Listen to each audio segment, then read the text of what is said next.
So hello' everyone, মই নম্ৰতাই আপোনালোক সকলোকে স্বাগতম জনাইছোঁ এটি নতুন ভিডিঅ'লৈ।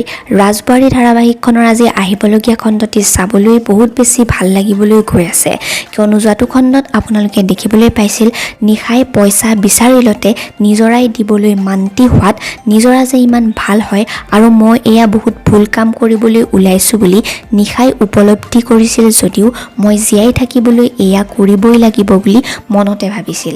এতিয়া বাৰু অনুৰাগৰ অৰ্ডাৰ মতে নিশাই বৰুৱা কোম্পানীৰ সকলোবিলাক তথ্য অনুৰাগক দি দিব নেকি বাৰু, জানিব পাৰিব আজিৰ খণ্ডটিত।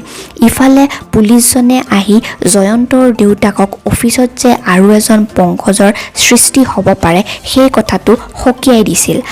আৰু আজিৰ খণ্ডটিত আপোনালোকে দেখিবলৈ পাব জয়ন্ত আৰু অচিন্ত লোহা বিক্ৰী কৰা ব্যৱসায়ী দেৱব্ৰত তালুকদাৰহঁতৰ ঘৰলৈ যাব।